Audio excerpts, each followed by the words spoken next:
What is up, my fellow Mark enthusiasts? And what a day it has been already. Good chow. So, I've been wanting to make this video for quite a while now, but and I did make this video. This is actually like the second time of me making it. I made it about a week ago, and on the upload process it got deleted, so here I am again remaking the video. I thought that one was pretty good. Thought y'all would like it, but maybe God was telling me, hey, it wasn't good enough, make another one. So here I am. Alright, so anyway, this is my 1997 Lincoln Mark VIII LSC, and she's not the cleanest at the moment because I just drove her from my town to Houston and back, which is about a hour drive. Went to visit some people up in Houston. She did pretty well. I mean, she only broke down once. So my car still has air suspension, and I'm going to keep it that way because I'm not a freaking cheapo, okay? You know, I understand people like to put coils on their Marks, but it's like, I've done that, okay? This is my third Mark. I did it on my green one, my last one, my 98 base model, and it was not the same car. It's just really not the same car that it is now, or with the air suspension, I should say. And my arm's getting tired. But yeah. But all it was I was really hoping it wasn't one of the bags with a leak, because as I would go down the highway, the check air ride would come on. I'd pull over, turn it off, turn air suspension back on, and let it sit for about 15 minutes, and it would sit there aired up just fine. Then I'd go down the road and say check air ride again, and I'd pull over, and the right side of the car is leaning like this, and so I just had to drive it home that way. It was probably a 30-minute drive down 288, just straight road. It killed me to do that, but you know, you got to do what you got to do sometimes. But all it ended up being was an O-ring. So the previous owner who had this before me, which I will get into the story of this car, which is actually a pretty good story of how I got this car. It's a good story. That's why I'm probably going to keep this car forever. But anyway, so it ended up just being an O-ring. The previous owner, not the previous owner, but the previous owner before my grandfather, who owned this before me, he took it to a shop and had them put on an air suspension, or a new front right air strut, which they did wrong. They, what did they do wrong? They didn't put the sensors back on correctly. They didn't even put any O-rings onto the solenoids. The solenoids had no O-rings on them. So, how I knew this is because, okay, let me just go from start to beginning. All right, so, story of this car. The story of my 97 Lincoln Mark VIII LSC and how I got it. So the story goes, a guy in town was selling it for about $2,700, which, you know, it's kind of high for a Mark, but when we seen the condition it was in, it was a damn good deal. I mean, the condition it was in, it was a pretty good deal. But anyway, so I was looking through Facebook Marketplace, and I was scrolling through and I seen this, and I'd already owned two. I owned one at the time, and I had sold mine, both of which my grandpa both own now.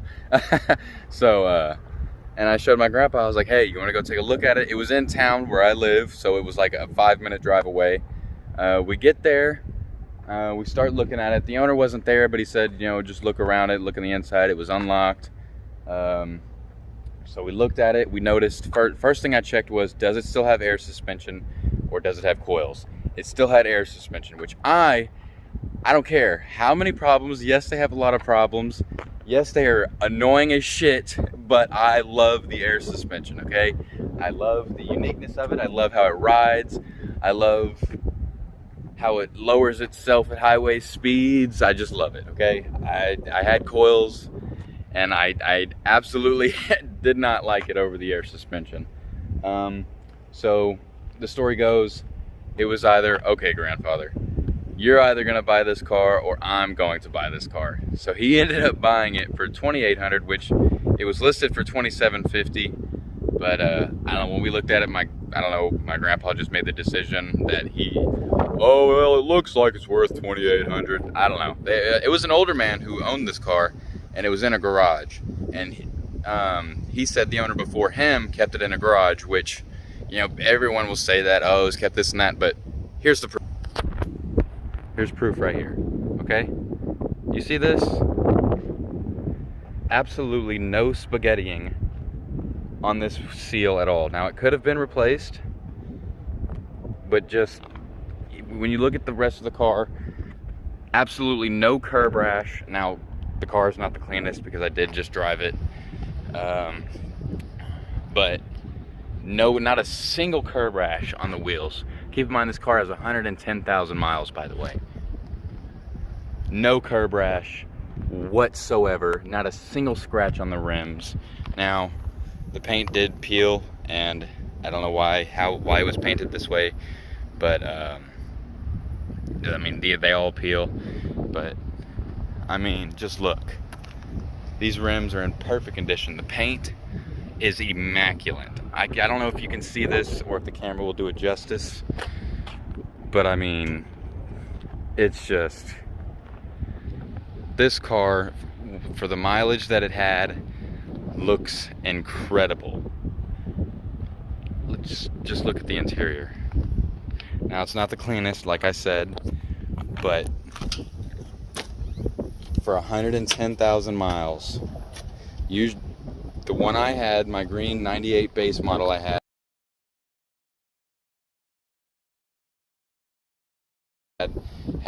around 103 when I bought it, and it was in nowhere near as good as condition as this one was. I mean, whoever owned this car before us absolutely took care of it. I mean, seriously, look at the buttons are still there. Now, on this side, I do not have the top pieces, but I have the chrome pieces that go around, but I do not have the top pieces. As Mark owners, you guys know those all break. Whoa, voice crack. But I do have the chrome pieces, as well as it does have this key and the valet key. 2 key fobs, and it does still have both key fobs as well. I'm not sure if they're original, but he has both of them. I think the original ones had Lincoln logos on the fobs. Correct me if I'm wrong, but I have both of them. I mean, again, not the cleanest, a little bit of smudges. Now, the rear neon does not work, but I did order a new one from Bruce Budnick. He usually comes in clutch with pretty rare Mark parts at a fairly decent price. The mirrors, they don't have that browny, cloudy shit in it now. That does, but I think a replacement's like 60 or 70 for another auto dimming one. And again, on this side, this one, perfect. But I mean, and just to prove to you how well this car was kept, just watch this. Watch this. Here's a perfect example. You see that? Do you see that seat moving on its own on original seat tracks? You see this, right? Oh, watch it. Watch it. It's going to go right back. I mean, just not even a little bit of cracking here and there, but an almost near perfect seat. Oh my goodness, the carpet is just, it's just crazy. Sunroof, which I love. Driver's heated seat doesn't work, but passenger does. So I just need to replace the thing that's under the leather. Forget what it's called. But yeah. So the condition of this car is just, for the mileage, you just don't see marks like this with this kind of mileage and this condition. You know, usually at this kind of mileage, you see them coil suspension, you know, interiors beat to crap. Oh, the driver's seat track works as well, but it's kind of finicky. It doesn't like to go forward, but it'll go in any other direction except for forward. So if you do move it back, it doesn't like to go forward. You got to kind of sit there and play with it. Oh, watch this too. Let me just yeah, you see that, right? Telescoping steering wheel still works. It doesn't go in and out, but it does go up and down, so that's a win for me. It also still has HID headlights. Now I'm sure it's not the factory original ones, but it is still, and they are brighter than shit. I get flashed at all the time when I just have my normal lights on. Here, let me show y'all. So it is daytime, so I don't know if you'll be able to see it as well, but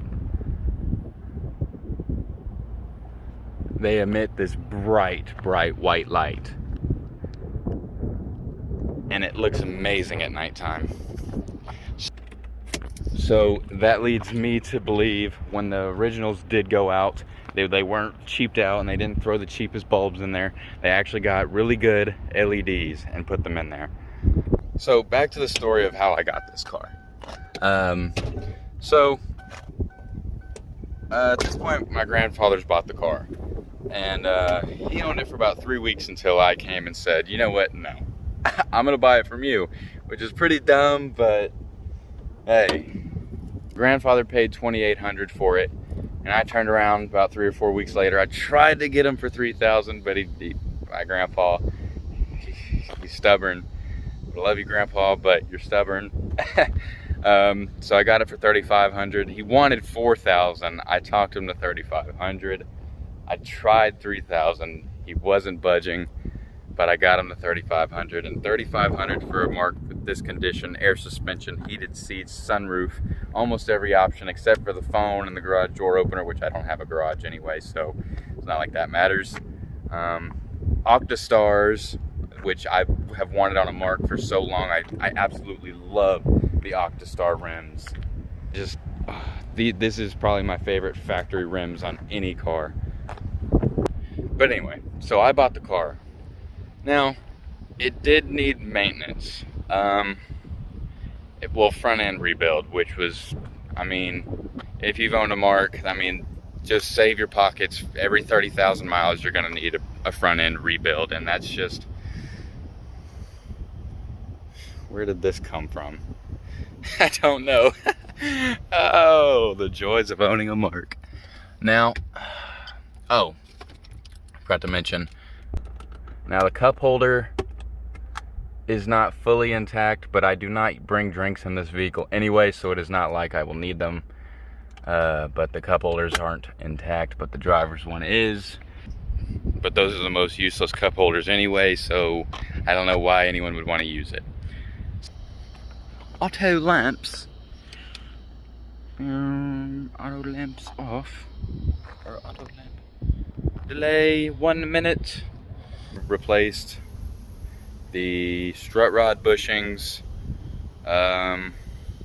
sway bar links, lower and upper ball joints, which instead of just doing the ball joints, I replaced the entire lower and upper control arms, which, oh my God, the upper ball control arms I never want to do ever again in my entire life. That was the biggest pain in the ass. It just, oh my gosh. The front end on these cars is absolutely, and it's probably one of the hardest cars I've ever worked on personally, and this is my 5th vehicle at 17 years old. I mean, I replaced almost every rubber bushing you can think of was replaced. So it rides pretty damn smooth. And so with that, what else did I do? I also did I had to replace, I was gonna do both of the back bags, but being a teenager, my pockets aren't that deep, let's just say that. I replaced the back right airbag because it was leaking, and every time I wake up in the morning, the back of the car was just sitting like this. So I replaced that. Anyway, I'm gonna need to replace the back left here pretty soon. But it's holding up for now. I mean, if the back right went, it's only a matter of time before the back left went. And I can also tell that when the air suspension failed, they didn't cheap out on some random air suspension brand. There's Arnott air suspension products on this car, which I trust Arnott personally because their products are just really high quality in my opinion. And the bag on the back left, which will be going out, which I assume will go out soon, is an Arnott bag, so those are not cheap bags. But anyway, I replaced rear sway bar links, and when I was doing that, I went ahead and put an ADCO 1 1/4 rear sway bar from Super Coupe Performance. I ordered some subframe somethings. I don't remember exactly what they're called. From another thing for something for the front suspension on from Super Coupe Performance. I think it's something with the braces. Something I can't remember. I'll have to look. But yeah. So I also ordered a tune from Lancet DFW. It's just a 4-chip selector, and originally I paid a shop to put it in, and they completely didn't do it right. I mean, they didn't clean off any of the old silicone or the old glue off of the chip at all.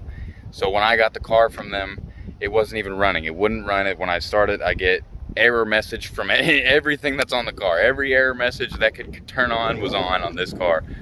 And when I picked it up, their shop was closed. So it wasn't like, hey, y'all need to fix this. I was beyond pissed off. And I'm not gonna name the shop because I've gone there multiple times and I trust them. And they do really good speakers, car audio, custom shit. They do all kinds of crazy shit that's pretty cool, and they usually do a great job, but this time it really wasn't. So I just took it home, took 1,000 grit sandpaper like Lancet DFW told me, brake cleaner, cleaned it off, put it on myself, and the car ran perfectly fine. So that fixed that issue with the whole tuner, and the tune completely changed this car. I mean, chirp first and second, it's insane. I mean, it chirps second sometimes, not even trying. It really made the car a lot funner. Is that even a word? I don't know. So the reason I am into Marks, originally when I was looking for my very first car, I was looking for something cheap and fun, and my dad actually found it a 94 base model. They didn't have LSCs in that year, I don't think, until 95 and 96. Anyway, it was a 94. It was kind of a basey model. It didn't really have any options at all besides a 10-disc CD changer. Actually, I don't even think it had that. It was like a base model 94 that had been sitting out in the field for, I think it was like, I don't know, the tags on it were like from 2006, and I got it in 2017-ish, 18, I don't really remember, maybe 2016, let's see, I'm 17, I got it when I was 15, going on 16. Anyway, it was a 94, it still had air suspension on it, but it had been sitting in a field for years. And when I first seen it, like, I didn't even know what Marks were at all. Like, I'd never even heard of what a Mark was at this point. So when my dad showed me the picture of it sitting out in the field, I was like, ew, what the hell is that thing? I was like, oh no, I don't want that. I don't want to pull up to school in that piece of shit. But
It's pearl white. You can see it in the light.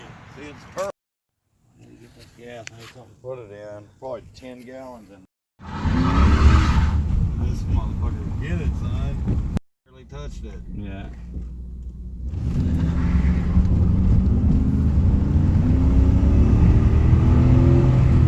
Oh, I remember that night I went and I did some research on them because I was like, okay, I mean, how lame could it be? And I had never been a fan of Lincolns. I had never given it any thought at all. But when I did the research, found out the engine was in them, double overhead cam, 4.6, 8.8 rear end. I mean, 4-wheel independent suspension, air suspension, all this crazy shit. And I was like, whoa, that's actually pretty fucking cool, you know? Because I wanted a Mustang. I wanted a Mustang Cobra, but my pockets don't run deep, remember that. Neither do my parents. I really wanted a Cobra. I really wanted a Mustang GT in general with a 5-speed. I really couldn't find any.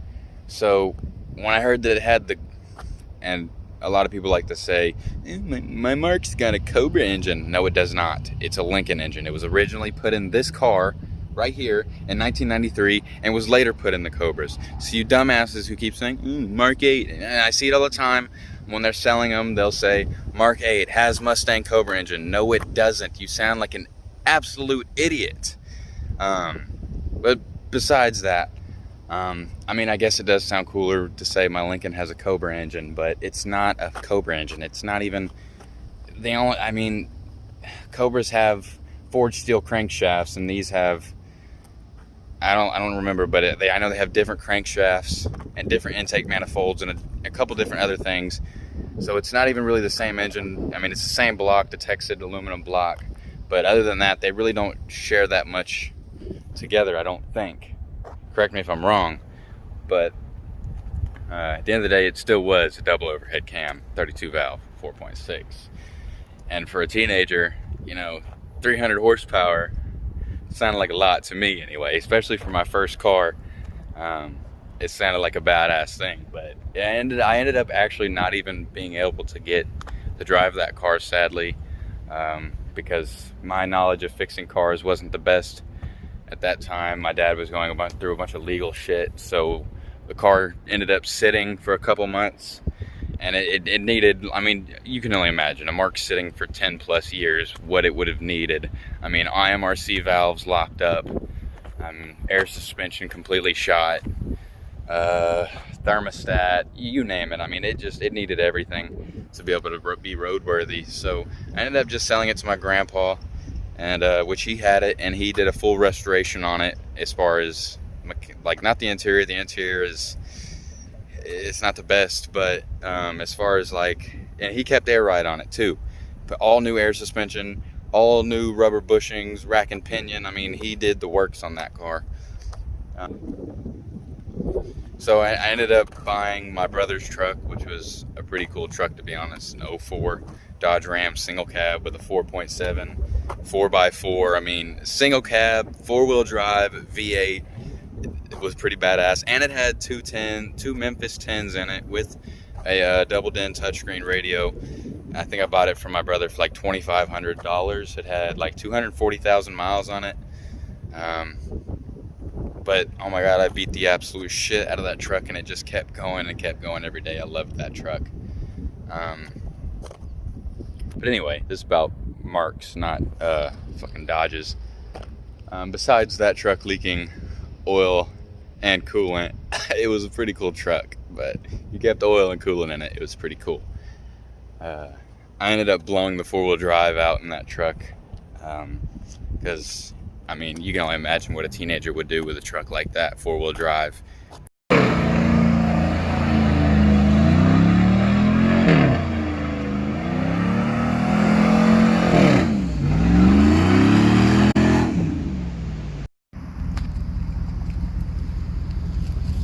Oh, fuck! Dude, I am fucking buried right now. Dude, do you even put in for what? Yes, it was in 4-wheel drive. Did you try it first? Yes, I tried everything. Holy shit. Oh yeah, we're saved. Well,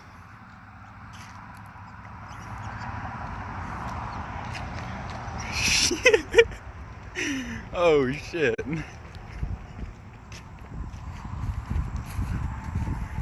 just dogging the piss out of it, not knowing, you know, like, okay, this is my vehicle, you know, I'm not rich, I can't replace it, but, you know, it's my first vehicle, I want to have fun, I want to do all this crazy shit that I've been thinking about my whole life.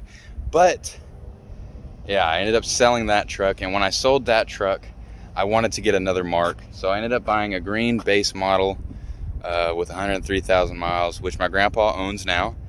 That one has coils on it. I bought it with coils. What else have I done to this car? I replaced the third cat with stainless steel X pipe, as well as Pipes Race Pro mufflers. So I'll give you a little sound of what that is. I'll give you a little exhaust note from that real quick.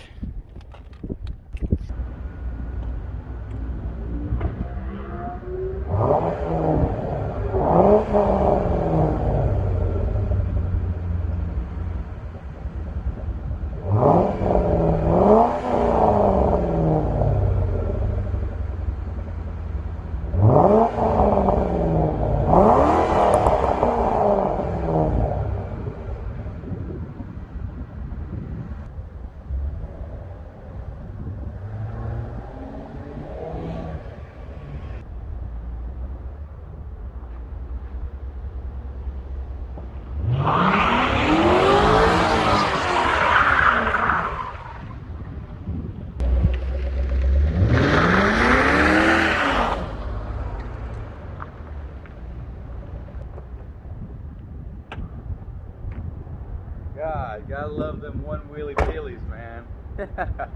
Ah, Lincoln, why didn't you put a posi on this car?